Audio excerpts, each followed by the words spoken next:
leave it to the professionals.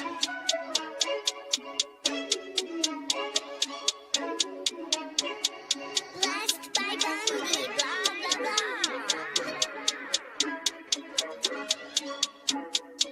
Started off with a bit, now I got coin.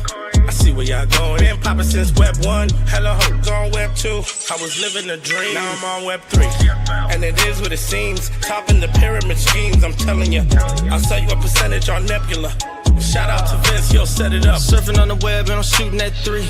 I've been goated when I got my G. I'm an alien boy from a different planet, yeah. So I got my drink, I'm riding in the 1920s Model T Ford. Call her Era Lord. Call me Levi, playing on the keys, boy. And I'm about to put my gloves on. If I said it, then I meant that. Yeah, I like that one, I'm about to get that. Crash that whip for the drumsticks, whiplash. I'm about to get them all. Are you with that? In a white boat, surrounded by blue. I want one, but I got a cop too. I wanna fly high in the sky, arms out wide, trying to soar from a bird's eye view. I'm on fire, Ricky, Bobby, cracking the pavement, Whitney, Bobby. I'm a Saki bomb, Hiroshima, Nagasaki. Bruce Wayne been a dog, and I keep it 101, cause I'm feeling kinda spotty. You sipping on some rock, and I'm sipping on octane. The only thing around my neck is the Started off with a blockchain. bit, now I got coin. I see where y'all going. Been poppin' since Web 1, hella hoes on Web 2. I was living a dream, now I'm on Web 3. And it is what it seems, topping the pyramid schemes, I'm telling you. I'll sell you a percentage on Nebula. Shout out to Vince, he'll set it up. NFT, Twitter, blockchain. Seeing with the ghosts and we ballin' like LeBron James. Crypto. We can make a trade, get the memo. Refuse not falling for the FOMO. Listening to Coffee with Captain. You know we worldwide, they loco. I ain't never gonna stop rapping. Orlando, yeah, we working magic. We rocking Ethereum NFTs. I just went and caught me a half base. Man, I gotta shout out Started the off with a board. bit, now I got coin. I see where y'all going. Been poppin' since Web 1, hella hoes on Web 2. I was living a dream, now I'm on Web 3. And it is what it seems, topping the pyramid schemes, I'm telling you. I'll sell you a percentage on Nebula. Shout out to Vince, he'll set it up. Breaking the mood to choose one, but they got knowledge to move, son. I'm shocking in shades with my brother in suits. Yeah, them blues is coming. Even though it's hard to pick, eeny, mighty, mo, soda on the mix, no biting lips, it's time to go. Index number 1, no thumbs up, you gotta scroll. Looking at the ghost in studio, it's time to go. I had a helmet on by myself until I met a mask that wanted to have a face off. So I had to bring my chainsaw, full tank of gas in the ride with my brakes off. I'm A1, but a different kind of steak sauce. Welcome to Coffee with Captain, powered by ApeCoin, where we dive into all things crypto, NFTs, Web3, and cutting-edge technology. Remember, nothing here is financial advice. Early-stage tech can be exceptionally volatile and risky. So grab your coffee and join Cap and Steve for today's conversation. Welcome to the future.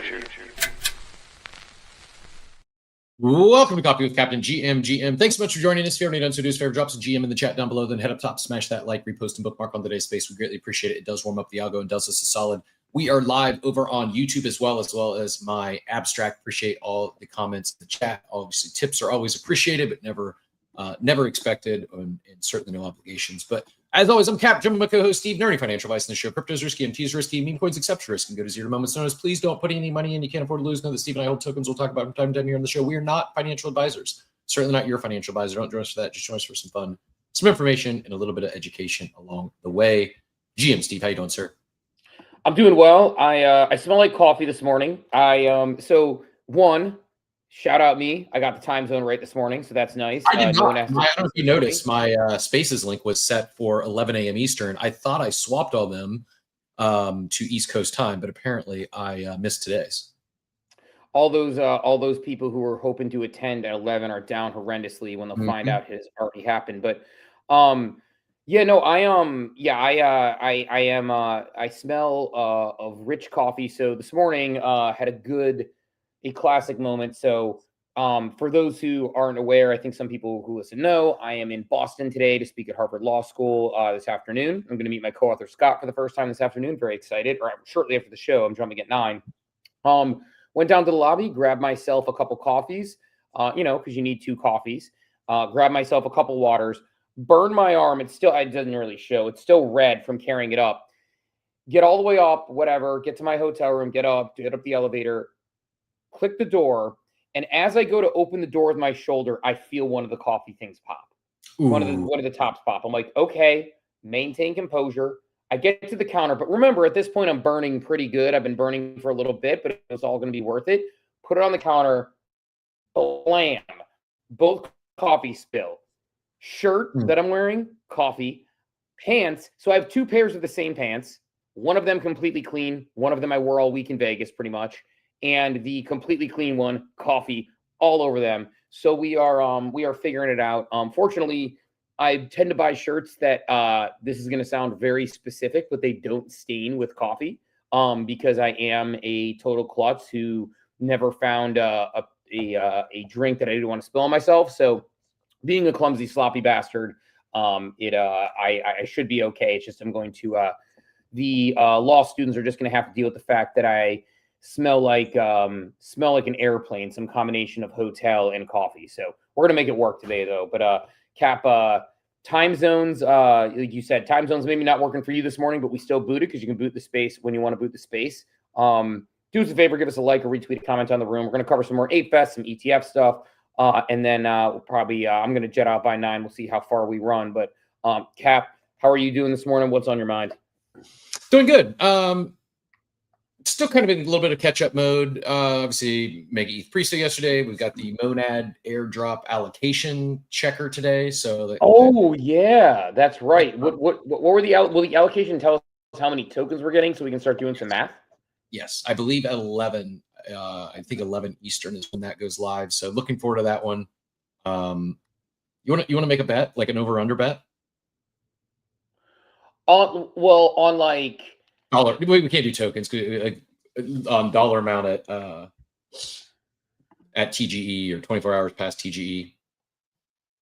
So what is the number you're thinking? I mean, I don't want to make a bet, but I definitely would love to sort of place the line on where you're thinking, because I think we are pretty far apart, where hopefully I am very wrong on the guess. So I think we both think 77,000 number was probably shooting for the moon a little bit. What number are you thinking for that top allocation tier at TGE in USDC, roughly? I am an optimist here, and I want to put good vibes out in the universe. So I'm going to say, I think I saw one. Yeah, the 77,000 was a little crazy. I think I saw another one with some math that called it at 27K.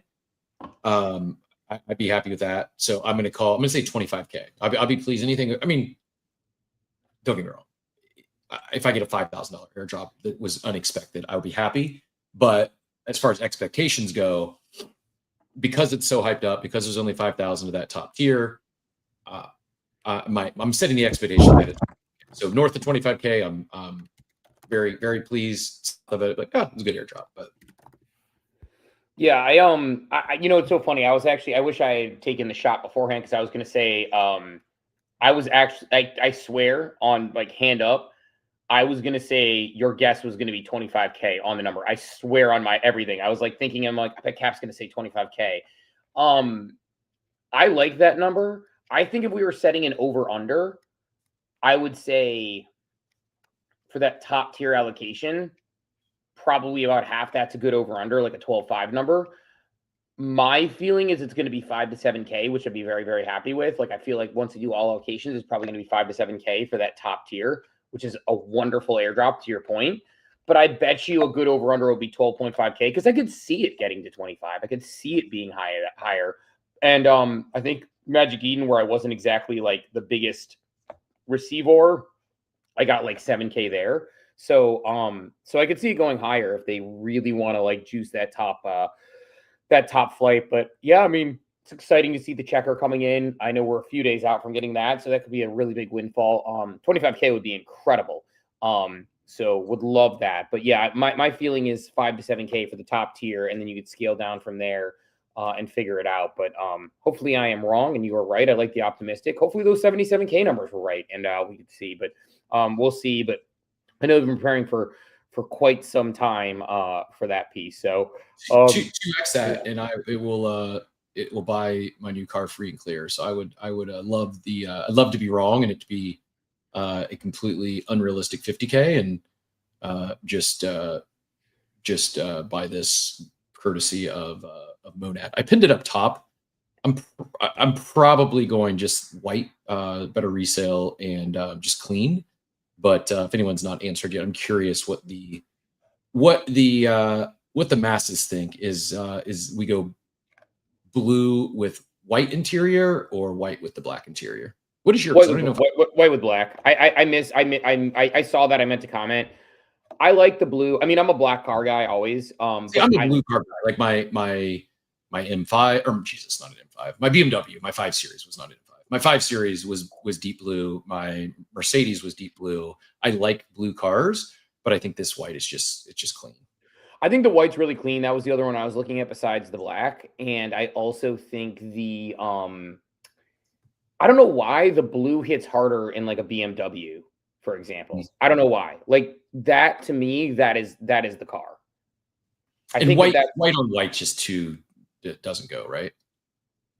No. I like I don't know. I do like the white interior, but I think it's cleaner look with the black interior on the white. I like the Stormtrooper. I think it's good. I think it's a good go. I like and they have those wheels that you get with them. I have those same wheels on my Model 3. So like, I think those wheels go nice. So I would go with the white. And yeah, imagine if an airdrop pays for your car, when you didn't farm. That would be pretty incredible. It's going to be interesting to see how people react to your point. I mean, I think by making sort of those large CT accounts allocators, like one, it rewards the participants in the ecosystem, but two, absolutely gives people a reason to not FUD Monad. So it's a smart play by them. Excited to see what that nets out to be. I hope those bigger numbers are right, because I could use a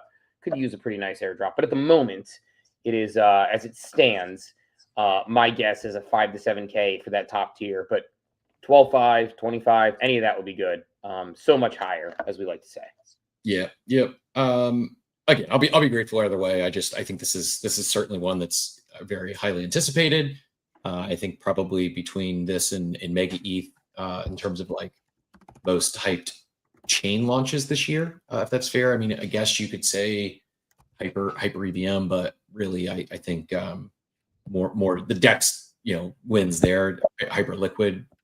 I think far as chains go, these two really I think are most anticipated. And man, I don't know, like the market fucking sucks right now. So I don't know what that I think the chains are fine, but memes, NFTs, like I don't know, man. Are we gonna get a Q4 pump? Yes, I think so. I think a lot of people are I keep going to that zoom out thing, and this is again me, like people are like, oh, you're just bull posting, whatever. It's like we talk about it all the time, how the setup's never been better. BlackRock says that we're ready to just kind of explode, basically. I can't remember what their exact phrasing was. It was some slightly less hyperbolic phrasing about like we're getting ready to absolutely take off. So you have BlackRock saying that. You have a Solana ETF launching today, which we'll talk about. I don't know if there's demand yet, but I think it's interesting. At least it's going to help early on. You have, all of these catalysts coming through, and yet people are saying like, oh, we're done, 4-year cycle. It's all over by next year. By January next year, we're going to be in a bear again. Like people saying these things like they're factual, and it's like, I don't know, man. Also, if like people were so good at calling the market this way, they would be absolutely rich. I see this from people who are like, I had someone in my mentions the other day talking about a TGE and being like, it was abstract OpenSea, and there's one other they were talking about in next year TGE, and they were just like, by then we're going to be deep in a bear. I'm like, just like that? Like, sounds like you should short everything on light leverage and just hang out for the next 3 months, and you're going to be cooking. But it's just an interesting thing where people call it out as if they're like positive about what's going to happen. I'm not positive, but what I do know is that looks like we have a China deal incoming, so that's good. Like we're going to get it looks like a China deal is coming. Good for markets. Institutional money's there. Use cases are growing. Access is growing. I actually had a tweet. I'll pin a tweet to the top. I put it in my GM this morning because I meant to comment on it last week and APES happened, but Tyler had posted that. Tyler did it. I posted this thing and I pinned it to the top where here I'll share it on the stream and read it. Only because like I think people just are underestimating growth. Farouk had a really good comment on it actually. So Here, I'll zoom in and I'll share this and I'll show Farouk's comment. So the Tyler tweet is, a common refrain on CT is crypto isn't growing and that retail isn't coming. A16Z's data tells a different story. Monthly active crypto users have jumped 40 to 70 million, up 10 million in the past year. They point to the growth in mobile wallet usage in emerging markets. Well, token trading activities more concentrated in developed nations. And Farouk commented, and I like this one, I think it's just that CT isn't growing. There's a ton of people aware of and into crypto, just not on X. That's it. And then so I would expand on that and say, because CT isn't growing, I think that also means the tail end of the risk curve is also not growing. I think that, yes, wallets, users increasing, more people are buying Bitcoin, more people are buying ETH, more people have exposure by way of their 401ks or just straight ETFs. I don't think anyone is coming buying NFTs, buying memes. Now, did a lot of new people buy apes over the weekend? Yeah, but people that are already here. And I think that's part of the challenge with these, people talking floor prices and meme prices and, oh man, memes are getting killed. Well, yeah, pick out any meme and yeah, it seems like it's getting killed, but they're all getting crushed right now because there's simply no new buyers. Like we can't, I don't think we can underestimate the amount of liquidity that got wiped on October 10th.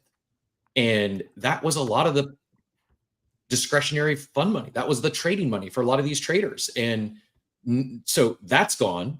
So there's less buying power of the participants that are here, and there's no one coming to backfill that. Like, yeah, BlackRock's bullish. They're going to keep buying. Tom Lee's going to keep buying. Guess what? They're not buying Fartcoin and Pingu and ApeCoin. They're just not. Now, will there be pockets? Oh, go ahead. Sorry. Finish your thought. I thought you were pausing. There's going to be pockets, like Adam Weitzman just made some big moves. Like there would be funds and there'll be high net worth individuals that make plays. But the reality is I think CT in the market participants that are trading non-majors is way down. And I don't know what brings it back. Yeah, I think I would agree. And I think that I think what a lot of people are sort of I don't know, man. I think people very much exist in their own head about what they're into and watch it day to day, to your point on that, where it's like, I don't know that, I don't know. Like, I can see where meme coins are fun. I can see why meme coins work. I can see why trading them is great. Like all these things. It's just, I don't know. I've been pretty much since, studying on this for years, that once meme coins became a thing where they were launching. Remember when people try to compare meme coins to NFTs, and it's like there's so many more meme coins launching than NFTs. They're trying to compare them to like NFTs in 2021. It was just different how they were launched and the way people were playing them. I can explain to my normal friends what BZ is. I can explain to them what Bitcoin is. I can explain to them what ETFs are. I can explain to them what, Ethereum does. I can explain all these things, and it's pretty comfortable. I can explain my Bored Ape Access this weekend at Ape Fest and explain to them, and they'd be like, that's pretty cool. Meme coins are a much harder thing to be like.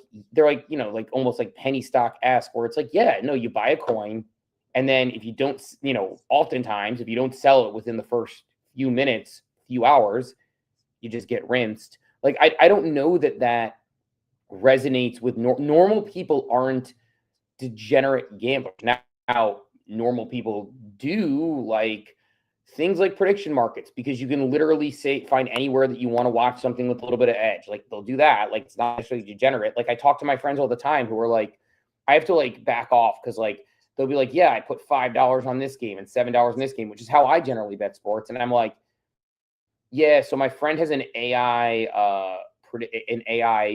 betting machine that basically bets hundreds of thousands of dollars, and they're like, oh my God. It's like normal people are not in the world the way we're in the world, and I don't know that meme coins fit that bill. And I think a lot of people see their meme coin bags down. Who knows what happens with those? They see and they're saying everything's dead, cycle's dead, crypto's dead. It's not the case. And so, there is a world where people rotate into NFTs, but it has to be practical utility and use cases. It's one of the reasons I like the Clubhouse on the long term. I'm not saying I like the Clubhouse tomorrow. I'm not saying I like something that's breaking ground in 3 months tomorrow.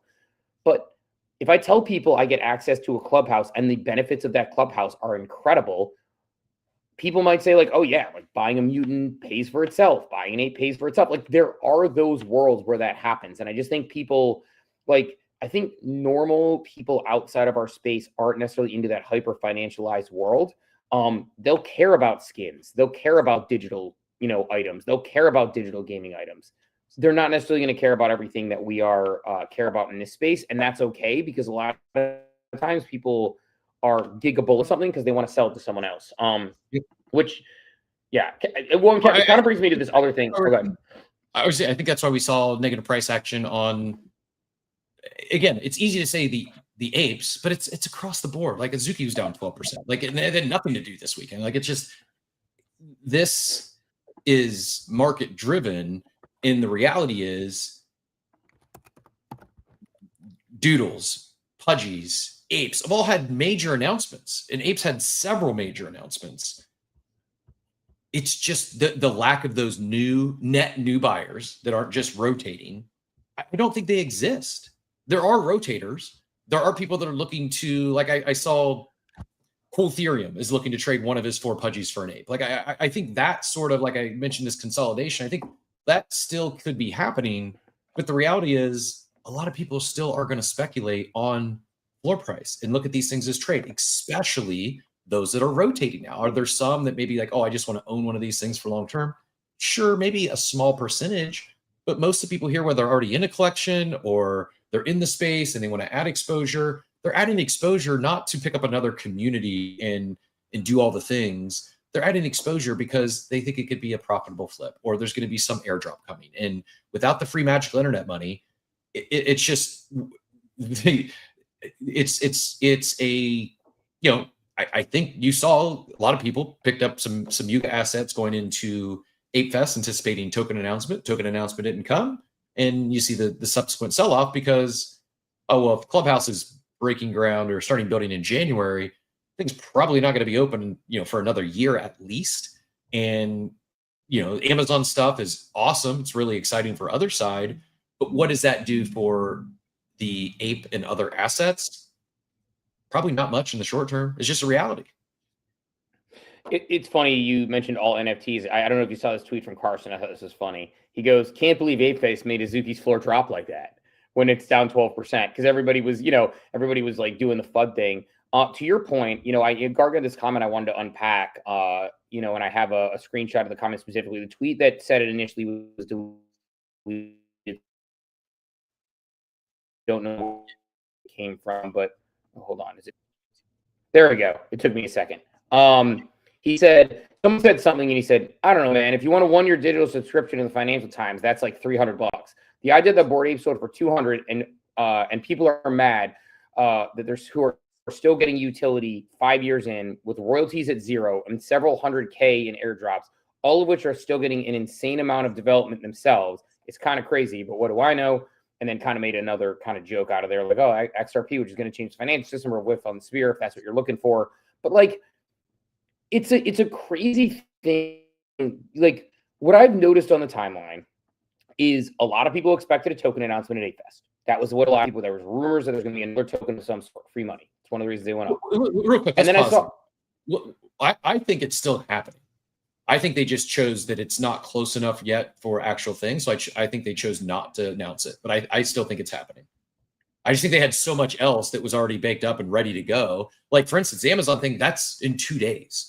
Right. I think they did everything that was close or coming soon, minus the Clubhouse. And I could see that actual announcement coming as we get close, like months out from the Clubhouse, just like we talked about. Like, I think, I've been very vocal. I think the OpenSea farm is way too long. I don't think these extended farms are great. I think if you're going to do something where you're trying to drive engagement, and for that matter, let's say they announce a token and they want to drive engagement, where are they driving that? Well, I don't think whatever the token is going to be for, I don't think it's ready yet, at least not ready yet in a like another sided environment, for instance. So that's just my complete speculative take. But yeah, I'm actually confident it's still coming. It's just, I think they're not close enough to tease yet or announce yet. And therefore they ran with everything they did already. Yeah. I mean, it makes sense. Like I had, I had heard that they had more and they just had to cut it down because they had so much on there and it was already information overload. So like that sounds about right to me. So I don't think you're wrong there. I think that there is a world where like, what's that? I've been very also vocal that they shouldn't go a year without announcements, and you can't announce everything they announced at Ape Fest like every month. But let's say end of Q1 they have or sometime in Q1 they announce that this some big move and there's a subsequent token. Like I'd much rather see that than fire all their shots at Ape Fest and we have nothing until next Ape Fest. Like I do think there's some value in spreading out, not even spreading out announcements right the way, but just more frequent communication, more frequent updates. And if they have an update coming but it's not ready to share yet, cool. I'm glad they held it. Yeah, exactly. Like, don't like do it and then be like, it's going to come eventually. Like, they felt like they were pretty straightforward on how they were approaching the announcements. It was stuff that was coming soon. I think it's an interesting observation. I hadn't really thought about. So no, it's a good point.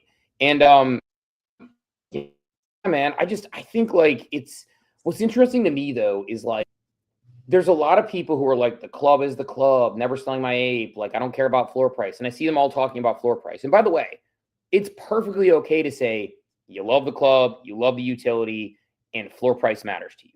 All of those things are all okay to say for whatever reason.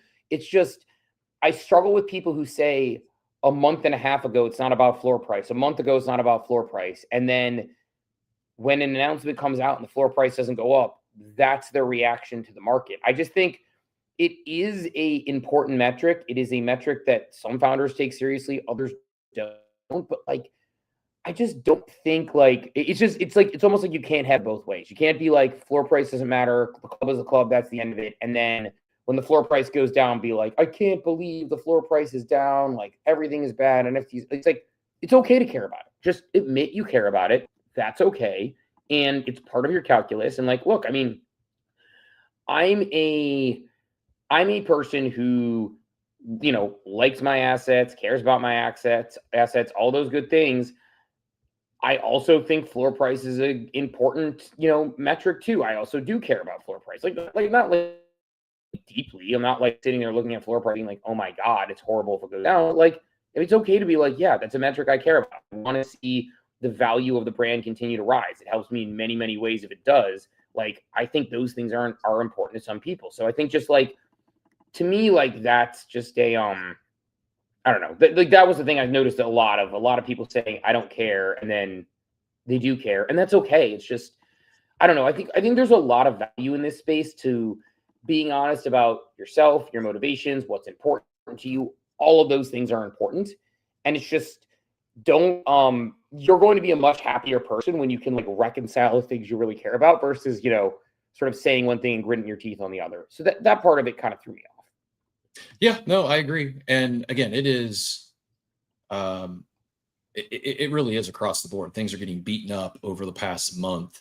And I think I would say probably even more accurately over the last couple of weeks. I do think that it's like October 10th came and went and we commiserated for the weekend. And then it's like, we all, the majors rebounded and we all just, okay, we're back to normal. And it's like, I mean, that was as close to a black swan event as we've had this cycle. And because of, I think who got liquidated and who lost funds, I think those were largely the traders. Those were the speculators. Those were the rotators. And maybe it's a Monad airdrop. Maybe it's MegaETH presale. Maybe it's a C airdrop.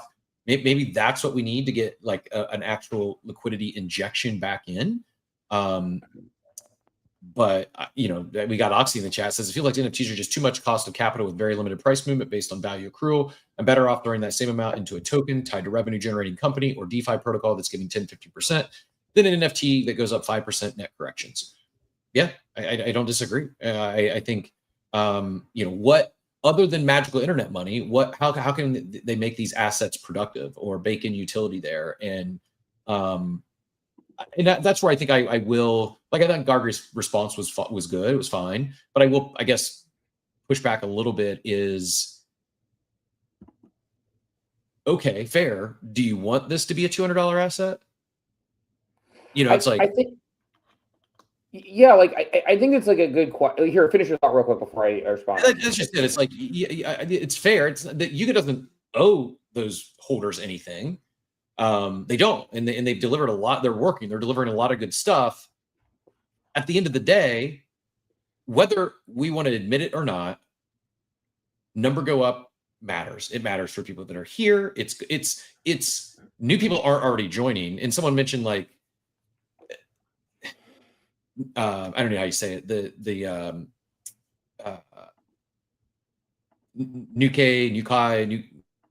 Nuko AI, whatever the new thing that Austin, those guys are doing, says, look, Jamber says, looks interesting, but a lot of people who are already here and have been here. And I agree. Like, I don't see anyone, unless it's a friend of theirs or someone onboards a friend they're really close with. I just don't see any new entrants coming in to speculate on something that they don't even know what it is. Like, people aren't paying hundreds or thousands of dollars on something that they have no idea what it is other than it's a token on chain. It's like the opposite of how it works in the real world. It's like the opposite of how it works in the financial world, where it's like, I want to get into insert IPO because I know that I believe in this company and I know what they're doing and I know their growth plan. And it's like, it's the opposite. It's like speculative gambling in that way. So I don't know. Like I would be inclined to agree with that. Like, I mean, the thing is, like, it just depends on the direction they want to go. Like, they can go both directions. You know, Simple Farmers working on DeFi for ApeCoin. Can you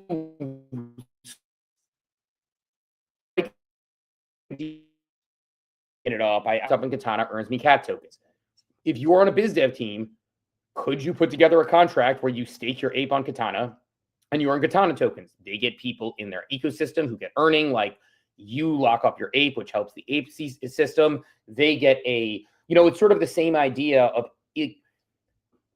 Basic business principles still apply in Web3. I know people like to throw out the baby with the bathwater and say all things Web3, but like, if you want to acquire Delta customers as Starbucks, doing a deal where I get more stars and more, for buying with my Delta card and get more stars for, buying on the day that I fly. And, if I'm, and I get miles for, it's like, that's how you acquire cross customers, right? Like, you do things like that.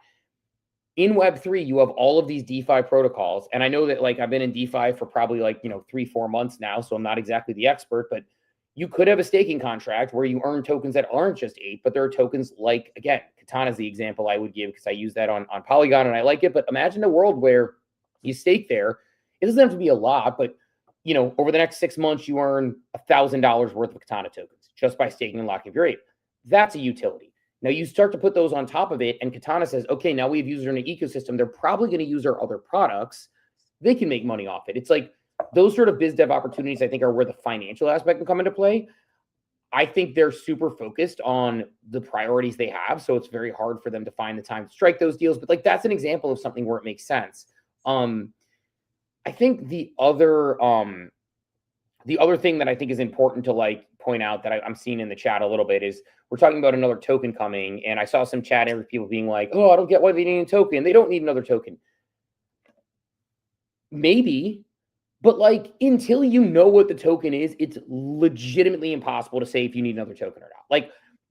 Like, I don't know if they need another token, but like, people saying they don't, or I don't know why they need it, until you know the use case or what it is, you really can't make that statement. And I think there's so many like definitive statements people make, like, they don't need this. I don't see why they need this. It doesn't make sense. Well, of course it doesn't make sense because they haven't announced it. You don't know what it's for, and you don't know the tokenomics, the background, the utility. Like, I don't think it's possible to say whether they need another token or not until you know that for a fact, like what it is and what it does. And then you can make that commentary if it's a worthless token. But I think that there's, way too much where people say like, oh, why do they need a token? I don't know, man. Like, we don't know until we know. And so that commentary, it's like, we can speculate and say they don't, but I think people making it definitively one way or the other, like, it doesn't follow. I would say this. Yeah, I agree. In the current world, there's probably no need for a new token. This speculation is on speculation that there is a new division, a new business, and something else that would need a token. And I think that makes sense. It's just like why a lot of things, use tokens today. Like, there very well could be something there. I mean, but again, until we know what that is, hard to actually critique, either direction.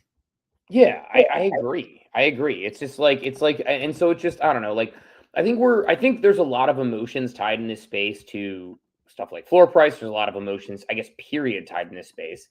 And I just think that there is a I don't know. Like I think people could like stand, take a beat, digest the information, see what happens. Tom is saying in the chat, NFTs are more long-term assets now, but CT wants quick money, instant satisfaction in their token. They bought 5 minutes ago, not a 10x yet. They sell.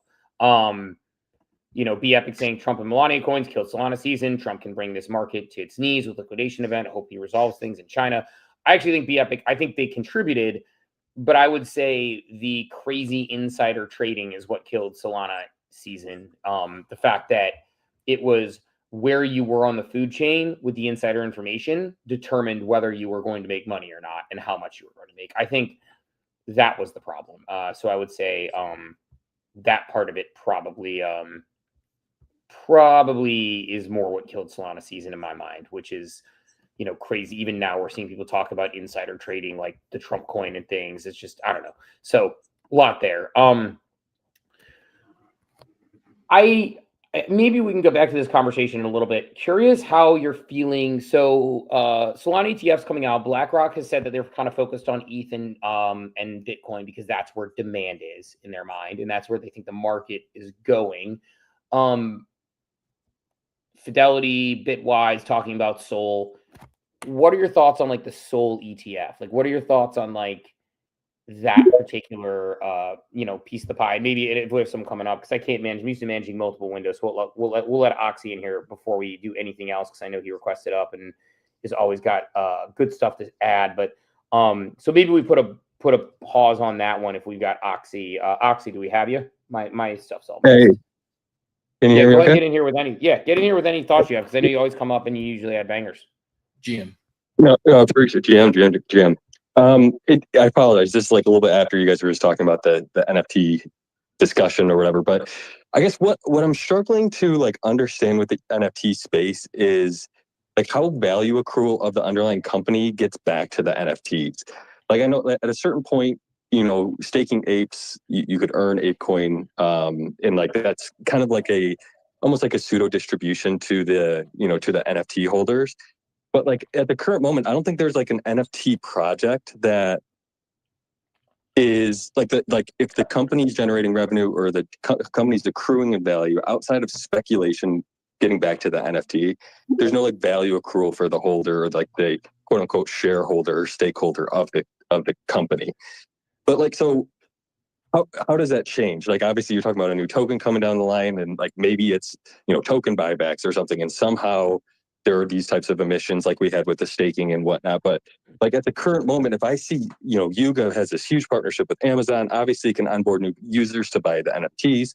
But like, unless the actual conversion of user of Amazon gaming to NFTs, drives floor price up, it's just the same, it's just the same people buying. And I think it's incredibly, incredibly difficult to get people to buy NFTs these days, especially expensive ones, if they're not already like heavily and super deep into the space.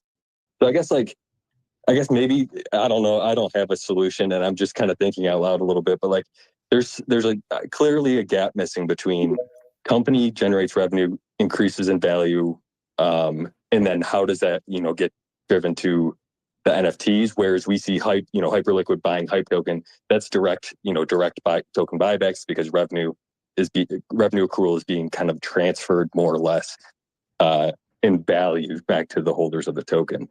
So I don't know what your guys' thoughts are. Can I ask a follow up on that? You're talking specifically, Oxy, about like the PFP space, right? Like as this relates, number one, right? Just to like hear that, right? Yeah, and you're talking specifically sure. about financial.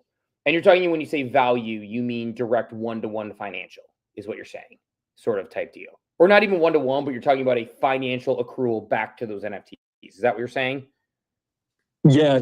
And like, maybe that's the wrong way to think of it. Like maybe it's over financialized, where the value of the company doesn't, or the IP doesn't need to be driven directly back to the NFT, but it's I feel like it's almost too rooted in speculation when it comes to the value of the NFT when the company's generating real revenue.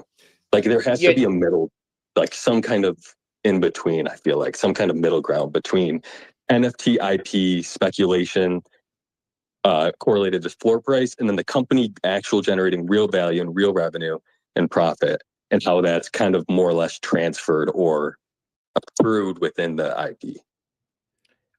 I think there's a misalignment. I agree, first of all. I think you kind of got to the direction I was going.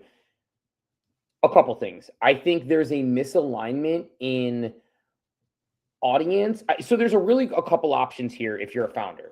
You could build for the audience that is here implicitly, unapologetically. You could build for an audience out of here, or you could build for an aspirational audience of who you want to hold your NFT.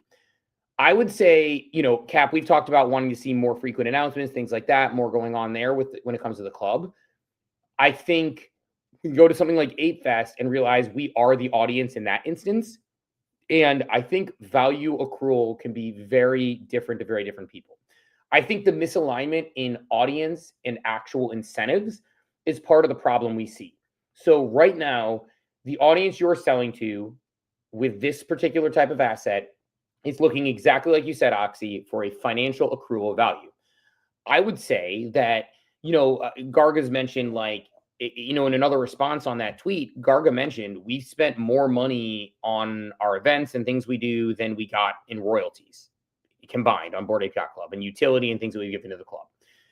So people looking at value as money in my pocket I can sell, buy the cow, sell the milk type thing, it's a fair thing. That's where I give the example of, do a deal with Katana, let them, stake your ape and earn back Katana token. And now Katana gets people using their vaults. Like, hey, you earn even more over, like Katana's vesting system, by the way, just to give the example, it's like they vest over time where you actually have a, and I'll promise I'm going to make this relevant to what your question was, Oxy.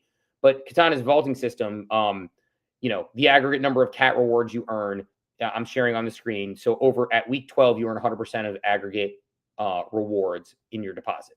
So imagine a world where you stake your ape and you earn a certain amount of Katana coin over a course of 12 months. Well, now you've got a year staking platform for your ape. Then imagine a world where, hey, but also if you use our Yearn vaults, you're going to earn extra on top of that, and you get a bonus multiplier for holding an ape. You could do this, right? That's a financial value accrual that you're talking about. I think in my world, I see this misalignment of audience and incentive structure, because incentive design in NFTs matters. Like incentive design of any product like this matters, right? The incentive design of a ticket changes with NFTs, where it goes from incentive design is that you're going to get into the game, you're going to enjoy the game, to you can program after to it.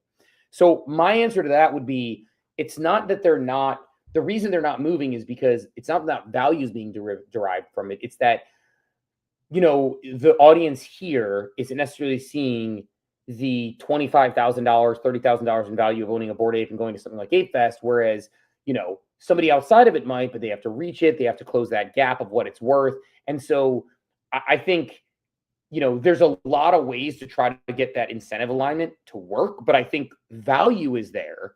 But I think value as it relates to the financial aspect is a little bit trickier. And so that would be my first take and my first reaction to it is that it's a matter of alignment incentive of the people who are actually buying here versus the people. Like, if you explain what you did this weekend in Vegas at Ape Fest to a normal person, they'll be like, that's awesome. And you'd be like, it cost me $25,000. Like, whoa, that's so much. It's like, well, but I get to do this every single year. So eventually that could add up. They'd be like, oh, I could see that over time.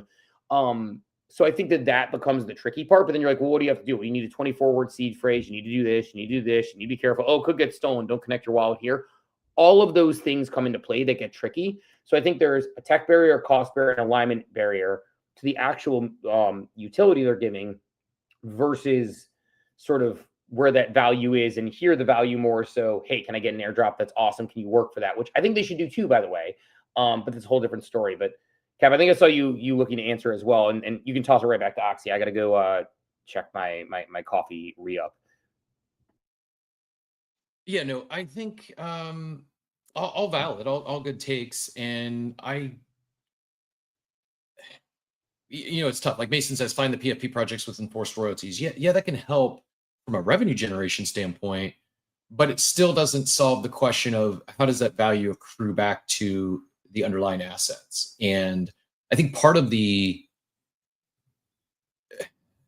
challenge or it is what it is that really hasn't been done yet at scale, right? Like someone said, oh, pudgy holders can license their IP and get a percentage of royalties on those toy sales. And apes could use their IP to go build a business and NBA. And like all those are like one-offs, but it's not, I don't think that it necessarily scales. And I think the brutal reality is most of the people today, minus those, like, sure, there's some OGs, there's people that really love collecting.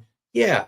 But I think most the active participants, they're speculators. They're more so than they are collectors. And a lot of this value accrual back to the line asset, I think we're talking in decades, not weeks or months or even years, right? Like for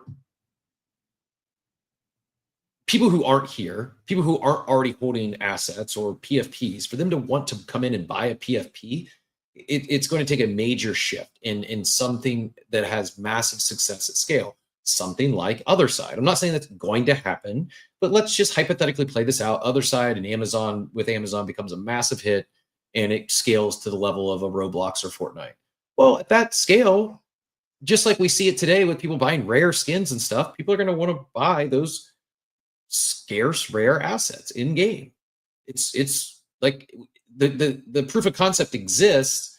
The challenging part is scale, and that is going to take many, many years to get there till people are really collecting this stuff to collect, not just buying it to short-term speculate or wait for some airdrop or value accrual.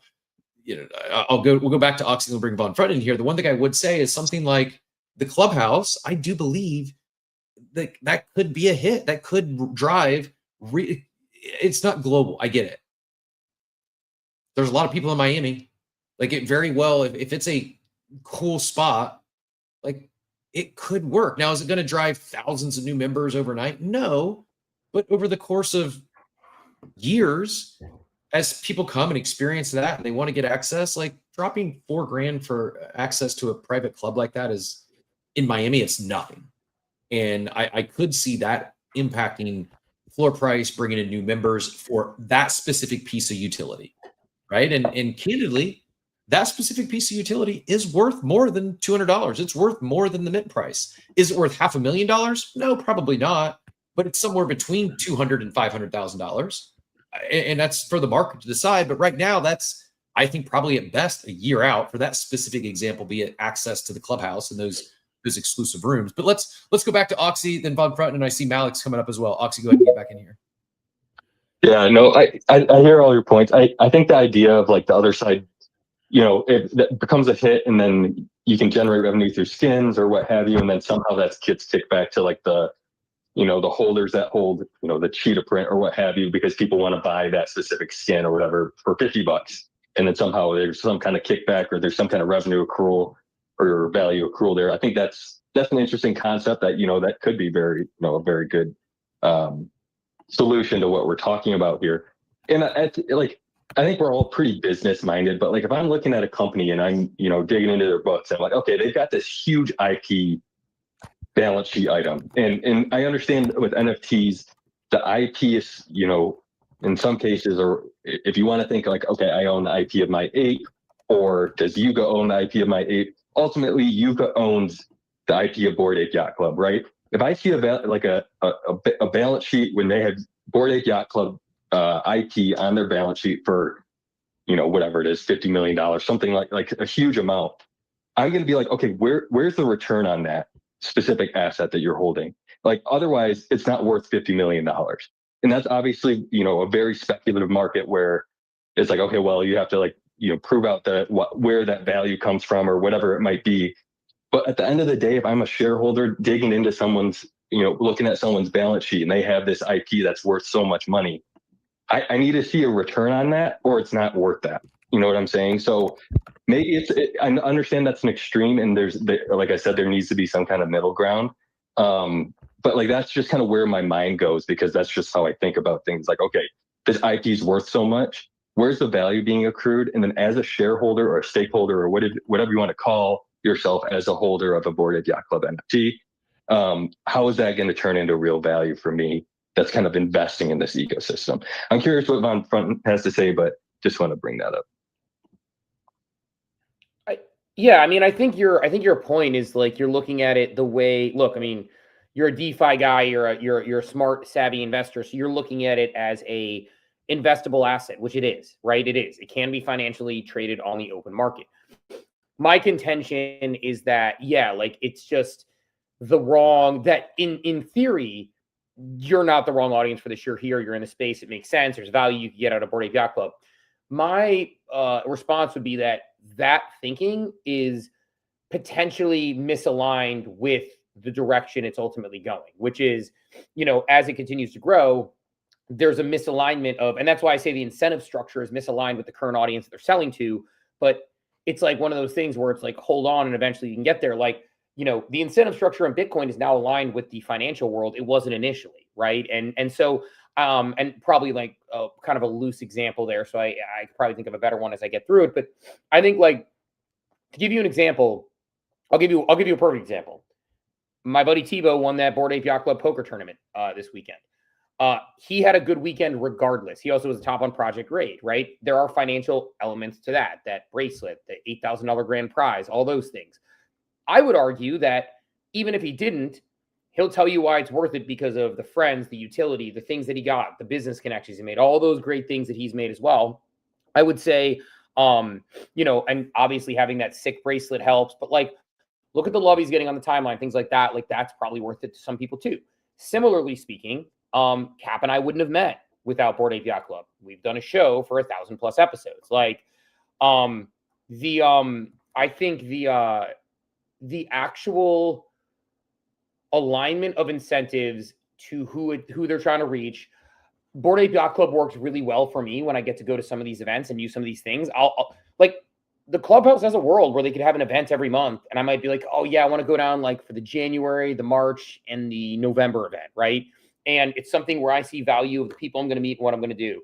I can tell you I had a couple of really valuable meetings this week with people who were in town for Ape Fest that is more valuable than a Zoom meeting, where I was able to get more information with people in the right environment. That is valuable to me. The club overall, like, I mean, I've said this before. I mean, I'll tweet this. There's a Bored Ape on page 1 of my book because I wouldn't be speaking at Harvard today if Bored Apes didn't exist. I wouldn't be. It wouldn't be. That's value. But I think other people, understandably, and there is nothing wrong with this, are buying and they want to sell it if the price goes up. And that's okay. If number goes up and financial, those sort of values and utility are there, the club should, to use the OpenSea words, they should meaningfully consider that feedback. And if they consider that feedback, they may want to do things like my random suggestion, which, I'm sure it's not that easy, but things like that could help. And that helps hit that audience of it. But you almost need to figure out, like, who is your core audience and what is your incentive structure that's going to go. And IRL Clubhouse and some of the other things, the announcements absolutely killed in the room at Ape Fest, because that audience is the audience that feels those incentive structures. Not everybody, but for the most part, people felt great about it for those reasons. So I think, like, again, I won't belabor it, Cap, and I'll let you, you can take the hands or you can kind of respond. I just think incentives and audience matters and your product matters. And right now, I would say with most PFP NFTs, the incentive structure around the product doesn't match crypto Twitter and doesn't match a lot of the people in crypto. I actually think it does match a lot of the people outside of crypto, but there's a tech and financial gap in between those. And as those close, there is a world where that continues to jump up. But I don't know, Cap, if this is hitting or not. Yep, no, for sure. I saw some hands. I'm not seeing hands. Let's go Von Frunton. If you still want to get in here, go ahead. We'll go Von Frunton, then Malik, then Fitzy. Von Frunton. Hey, GM. I may get spicy here. So a few things. Take it off of Oxy's comment, right? Like let's just go straight. Like financial balance sheet, assets, liabilities, guys. Assets make you money. Liabilities cost you money. NFTs are not assets. Full stop. I'm saying the quiet part out loud, right? Now, have they been used as ways to make money? Yeah, sure. But if you look at how, how they're being defined legally, they're being defined as collectibles, right? They are digital Pokemon cards, right? They are things that I can buy and maybe sell later at a different price if that's what I want to do. But now, because they're software, I can do other things with them, like get you access to parties and other types of things, right?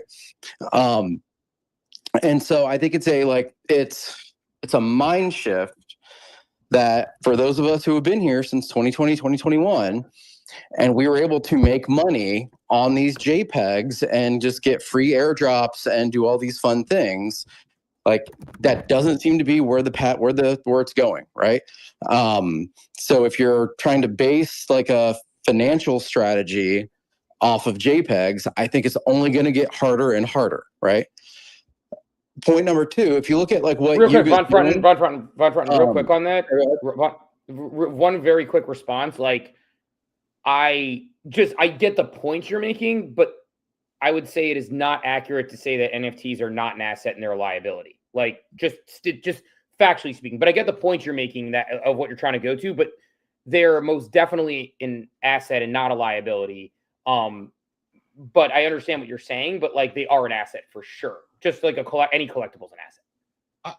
I would also just quickly also add, Von Front, we'll go right back to you here, that I don't even know if the airdrop stuff, I mean, it matters, yes, but it's not going to matter nearly as much as it once did. And part of the reason is because it's different. They're not airdrops anymore. You might hold an asset and it grants you the right to participate in a farm. It's like someone mentioned, like, why, I think it was Big Cuz, like, why isn't anyone talking about the 4 to 5x multiplier that apes are getting on the OpenSea allocation? Well, the answer is because it's not happening for 5 or 6 months. No one cares. Like, they care, but they're not going to trade it now and sit on an asset for 6 months when the market is saying these assets are likely to go down. At best, they may pump a little bit, but there's so much time to get that trade in, to speculate. It used to be there was so much was unannounced, some unknown. Like next Thursday, we could get some magical airdrop that as long as you're holding an asset and it wasn't listed, you're getting it, and it's just showing up in your wallet. Now you don't have to trade like that. You don't have to speculate that. You don't have to hold these assets for 6 months. You can just wait until OpenSea gives you the date and then decide to make the trade then. So it's like the airdrop game, they're no longer airdrops. They're farming claims.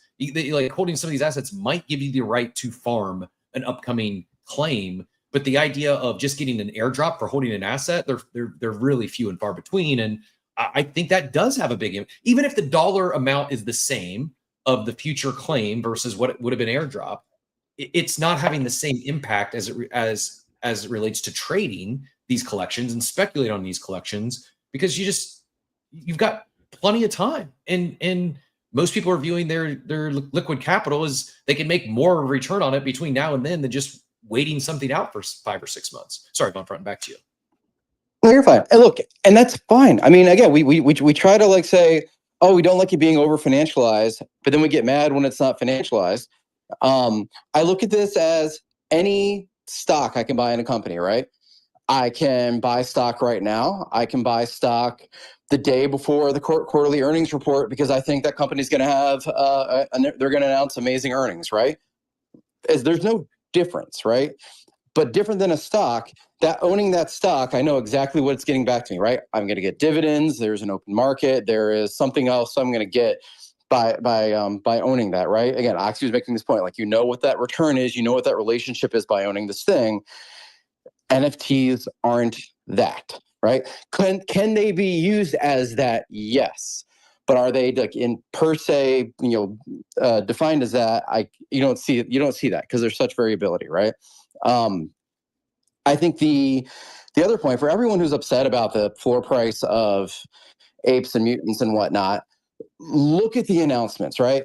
If you want, like Yuga is telling you, if you want to participate in the Yuga ecosystem in a financial way, they're putting their chips into ApeCoin. They're over financializing ApeCoin. They have like they can't say it any louder. So if you really want to have aligned incentives in the Yuga ecosystem that our number go up, they are putting their bets on ApeCoin with all the things that they're doing and that they're going to be doing. That even Cam announced a couple things from the stage. It's not the NFT. Now, over time, if the value to people of participating in other side with an owned skin or whatever else we get from owning apes in there, if the value of accessing the VIP section of the clubhouse and whatever else we get there, if the value of whatever the hell comes out of anime, if that is worth something to you, great. That will make number go up, right? Because other people are going to want to say, boy, I really want that lifetime membership to that cool clubhouse in Miami, right? But they're not going to I don't see them doing all this staking, airdrop, stuff like that, like they used to do, right? And I don't to be honest, I think that's okay. They don't need to, in my opinion. They have a very diverse business now with ApeCoin and ApeChain, and they have gaming, and they have IP with anime, and they have, a clubhouse that they're gonna have to make a business model work around. They don't need to do all the things. And I think what people are getting mad about is because the one thing that I want to do, I want to make money off my JPEG. They're no longer in the business of helping you make money off their JPEG. And I'm getting upset. That's fine. Go to the places where they're telling you can make money. They have an entire team literally trying to make you make money with ApeCoin.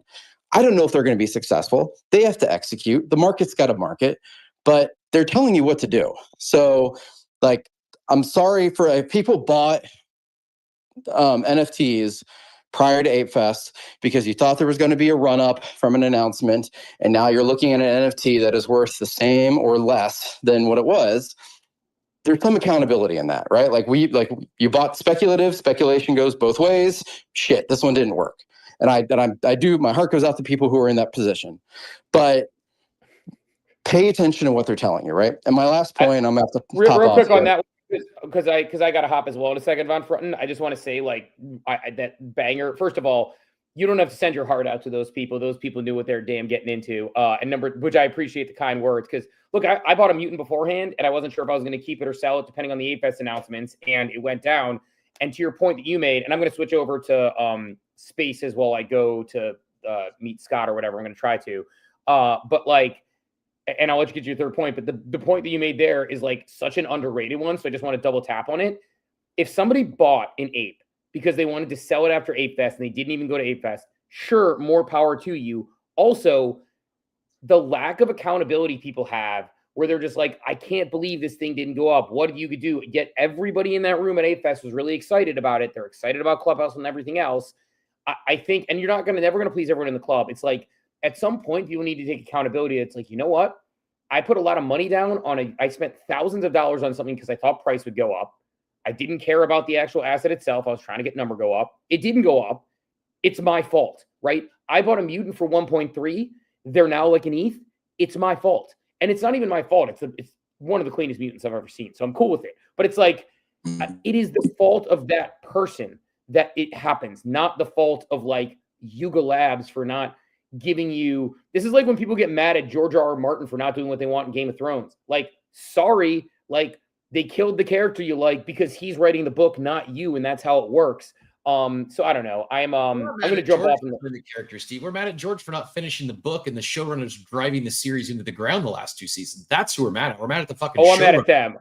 I'm mad at them. I've never had a show before that I considered to be my favorite show ever. I'm it hops Sopranos. It's almost like the way Russell Wilson has played himself out of a Hall of Fame career. Game of Thrones played themselves out of being my favorite show ever, and it's back to Sopranos. But it's going to be the greatest AI series of all time. Once George actually releases the book in 2045, someone will spin up the actual proper season 7 and 8 by way of AI, and it'll be a banger. It'll be the best AI series ever.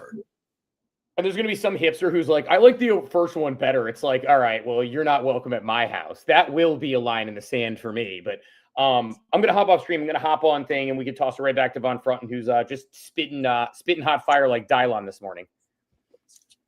Yeah, let's go Von Frunten, then we'll go Fitzy, Oxy. Von Frunten, go ahead and get back in here. The conversation really took a turn midstream there. Also, so when Steve kept saying it's my fault, I really wanted to go Goodwill Hunting. It's not your fault on him, but he kept going. So did you catch the Dylon reference, by the way, Von Frunten? Like I thought, I don't know if that one resonated with anybody outside of a very niche audience. There we go. Malk knows about Chappelle Show. Yeah, there you go. All right, go ahead, Von Frunten. All right. Yeah. So the last thing, right? And I think we talked about, who you building for, things like that. The room in Vegas, right? And we'll go back to like this, and I don't know if Yuga thinks this way, right? But this is how I viewed it. The room in Vegas is the bottom of their sales and marketing funnel, right? We have gotten awareness, we've gotten engagement, we have gotten conversion. We are full on advocates. We are the people that they really don't have to sell as hard to, because we've already gone all the way down the sales and marketing funnel for them, right? We're the advocates, right?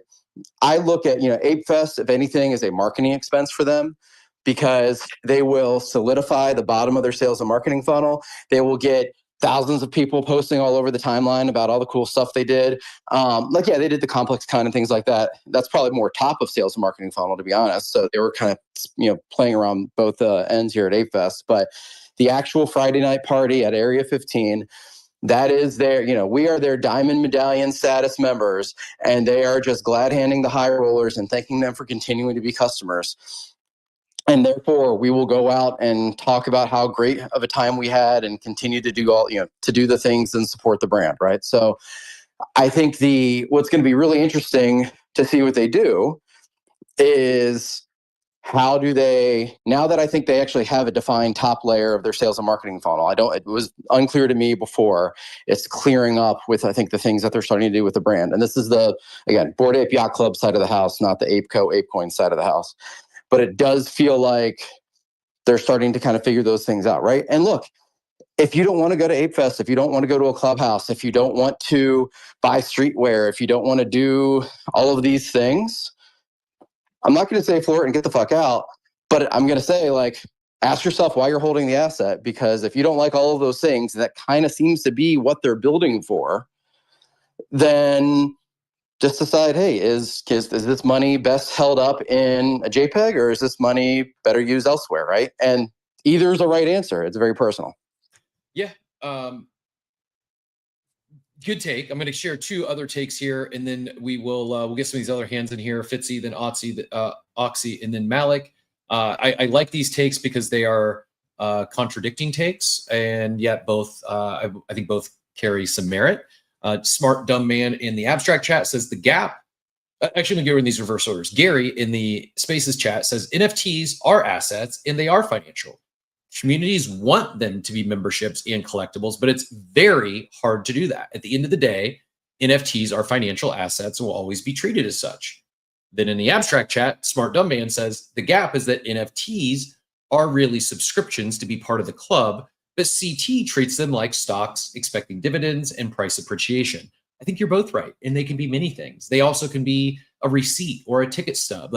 There's so many things, but I think this contradiction or opposing takes from Smart Dumb Man and Gary, you're both right, and it's the market's viewing them differently. I think it's a perfect example, or why it's so important for all these NFT brands to define what they are, define what the brand is, define what it means to hold the NFT. Because in some cases, it is going to be purely a financial asset. In other cases, it is going to be a subscription or membership to the club, and that look at it just like you would paying dues to a golf club membership. You pay one time and you're in. You never have to worry about it again. If you don't enjoy the thing, sell your membership. I think they can be both of these things, but I think these brands clearly defining that is, even if they do, there are the reality of some people are still going to choose, even if the brand tells you it's something different. Some people here are still going to choose to put them in that other bucket, whether it's the financialized side or purely the membership side. But Appreciate all the chat and all the comments, everyone adding to the conversation. Speaking of which, let's go Fitzy, and then we'll get Oxy back in here, and then we'll go to Malik. Fitzy, go ahead. GM, guys. The Vegas event looked amazing. I'm not an ape, you know that, but yeah, some of that looked amazing. I think obviously this is a great conversation, and in fact, this I miss these kind of conversations, right? People asking fundamentally about the value of a PFP, like it's like we've time traveled back to 2021. I think a few things have probably already pretty much been covered, as certainly in the comments that you just made there, Kath. But obviously NFTs are assets, right? I fully agree with Steve on that.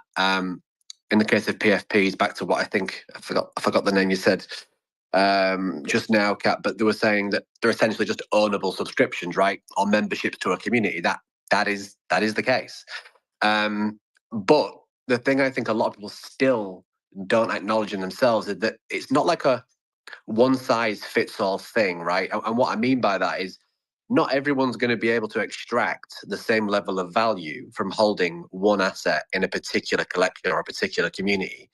And so, like, example I always think of, again, because it's a subscription, right? But you can own the subscription and kind of resell it. It's the same as if I'm paying my Real Vision subscription, right? Which is how I kind of found Web3, like, 5 years ago fully. There's value there, right? But just because Raoul and his colleagues are like some of the finest minds in macro and tech and crypto generally, doesn't mean that I'm going to be the best placed person to maximally extract the most value from the asset, right? Also, I think to Steve's point about, you guys having this space for like 1,000 and odd shows, which is nuts, right? The value of access to a network when you buy that NFT, it compounds over time. And I don't think people actually stop and zoom out and think about that, right? They buy in and think, oh, why have I not, made $1 million yet, right? This thing must be defected. But you've got to put the work in to maximize it, right? So for me, and I'll speak about me, holding an on-chain monkey has always provided me value because I care about what the community cares about, what the founders care about, what they're interested in. I identified very early that because I have one, I'm going to pay attention to them, and that's going to make me probably smarter, understand what they understand, but behind them, but at least, I'm on the right scent, right? I once used the analogy in the video of like truffle pigs. Like, you really want to know, you want to have a truffle pig because then you can find the most valuable truffles, and that's going to make you money and value. There's a whole rant here, right? But it's a byproduct. And that's actually allowing me, and it continues to allow me, to progress my career. Like, I wouldn't have this job working for, Bitcoin meta protocols and L1 builders if people like Danny and Bill and all the smart people in the OCM community hadn't like passively, unknowingly like passed knowledge on to me, right? So I think the TLDR here is, if you're trying to judge whether it's worth it financially, right, you kind of need to ask yourself the questions that I've already stated, but like, which community is most valuable to me? Am I smart enough to actually identify truly the value of being in that specific community? Then am I prepared to put the work in to maximize that? And so because of that, I kind of think, especially because Apes is a cool brand, right? I think you can kind of file the conversation under, just because something is cool, it doesn't necessarily mean it's right for me. People are consumers, and I think they fail to still acknowledge that as holders. Like, what are you here for? And I think whenever I speak to people in this space, I still think years in, like, do you actually know why you're here? And if you're just here to make money, that's cool. But you just got to accept that, suck it up, and that's on you. So that's my thoughts. Yeah, good take. I did not expect a truffle pig mention on the show this morning, but here we are. And yeah, it is. I think the thing you also said, I do want to double down in all seriousness, is the compounding value of these memberships. Like, while it's might be obvious that you might meet more people out of the jump, new people, right, when you're just getting started or joining one of these membership-based or these club-based communities, I do think it's very real that over the course of time that those relationships and the value that comes out of that, those that access you get there becomes increasingly valuable as again those relationships strengthen, those relationships grow in all this outside of or beyond just any potential for returns or magical internet money getting airdropped or the ability to claim. Appreciate you coming up, Fitzy. Oxy, go ahead and get in here, and then we'll go to Malik next.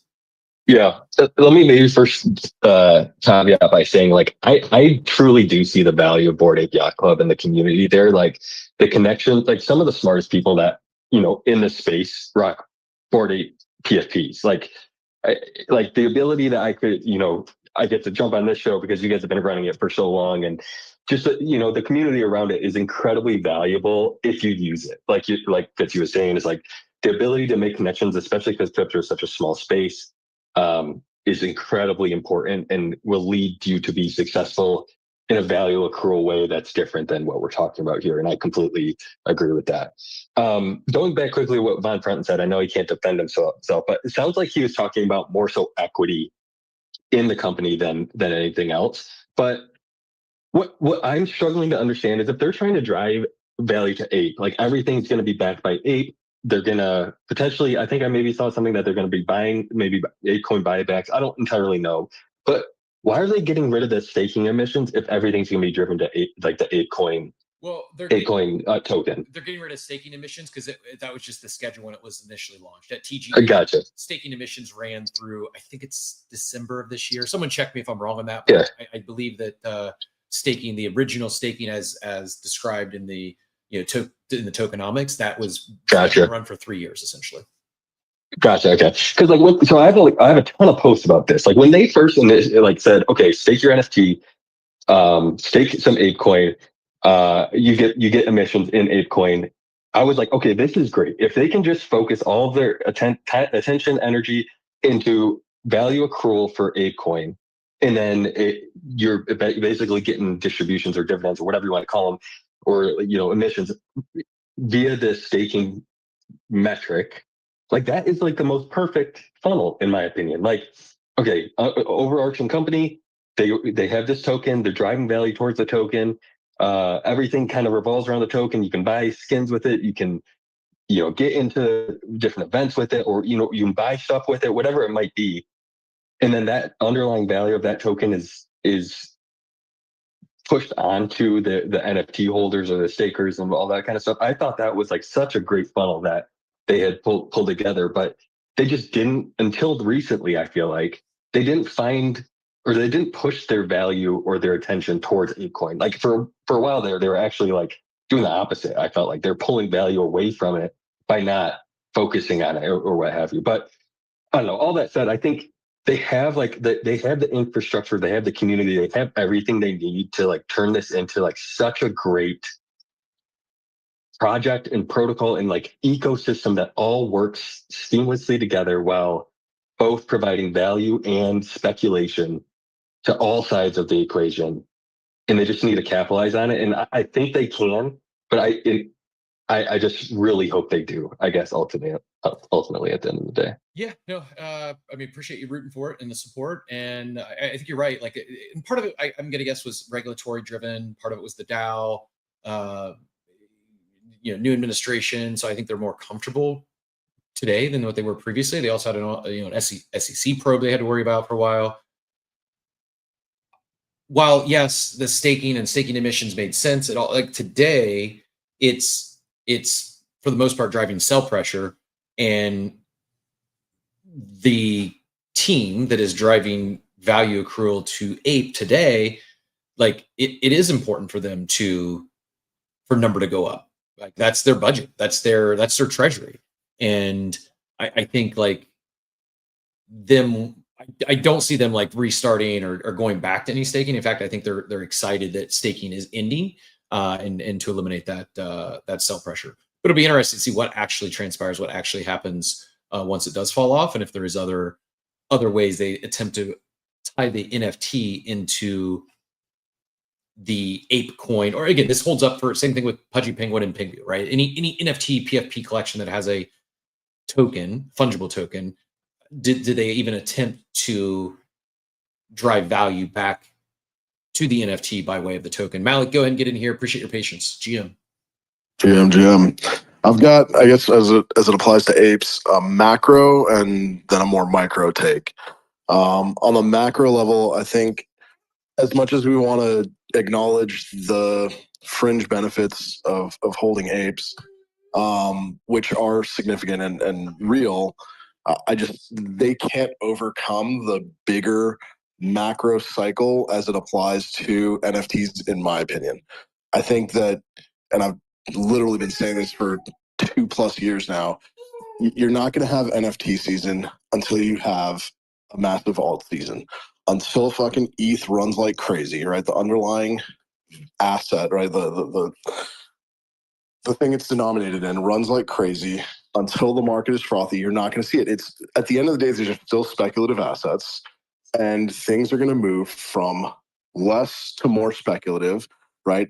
People are going to go farther out the risk curve, chasing higher returns. I think there's always going to be a part of the demographic that's going to buy them because of what they represent, and they make a ton of money, and they're happy to go buy apes because, hey, look, I'm showing off that I made a bunch of money in this space and now I have an ape. But the majority of it is going to be driven by the liquidity flowing that way. Until we have that, it kind of doesn't matter what we do in terms of like projects releasing shit and announcements and all these things. It's not going to make a significant difference because the liquidity just isn't there. So on a macro scale, I think we just need to chill the fuck out, be patient. It's coming. Wait until after alt season and watch the liquidity flow over as people keep chasing outsized returns. Yeah, on the mic. Yeah, go ahead. I would say I agree with you. The question I have is, does it have to be ETH running to say 7,500 or some big number, 2xing from here? Does it have to be alt season, or do you think is it possible to get there with like an actual real stimmy season? Let's say Monad, MegaETH, MetaMask, OpenSea, they're all massive hits, and it ends up being a giant. No, I don't think so. I don't think that's going to move the needle significantly enough, because remember, that might be enough to somewhat absorb there's a lot of people who bought these and are underwater on them, right? There's a lot of people that are going to want to sell and you're seeing it, right? You're seeing the sell pressure that are trying to get out as they run up. And until you break through that, they're not going to really run hard like what we want to see. I don't think that Monad and MegaETH and all these other airdrops, are going to be enough to kind of compensate for that, in my opinion. Yeah. I think you do need an alt season. I think right. I tend to agree with you, and they may help. They may drive some little spikes in certain collections, but I think across the board, for it to be a real NFT season, we first need a real ETH season, a real alt season, and then that we could see people. On the more micro take, I think let's just looking in at the Bored Ape ecosystem in general. I think the other thing you need to think about is the shift that has to happen in order for these things, and this is what the team I believe is trying to do, but in order for these things to go from just as like Kobe said, a shitcoin with a JPEG attached, right, and like a purely speculative asset to something that actually has value to more people, right, at a grander scale, you need other side to succeed, right? Again, that run up with after alt season, that, just to be clear, that's still just speculation. That's still people chasing returns. I think the final form of these NFTs that we want to see is other side launching, being successful. There is some value there in terms of holding it, that you can get something better in the game, be able to earn more in the game, whatever it may be. But you have to first have that community, that market, right, in order for it to actually work. So that's going to take a much longer time, but that is the long-term sustainable value prop, right, for these things to continue going up. People like to say that, they reached CryptoPunk status and they're just this highly, highly collectible thing. I don't think we're there yet. I think if you want something like that, go buy digital art, right? If you want that, go buy X copies and these types of things. It's a very different thing than a PFP.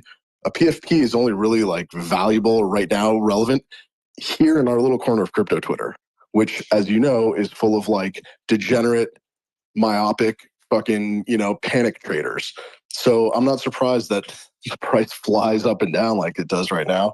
And sentiment along with sentiment. But I think that you have to, A, if you want to get out and make some money, wait until after alt season. B, if you actually believe that the club, that the company can execute on the other side vision, that's where the real long-term value is, in my opinion. Yeah, I agree.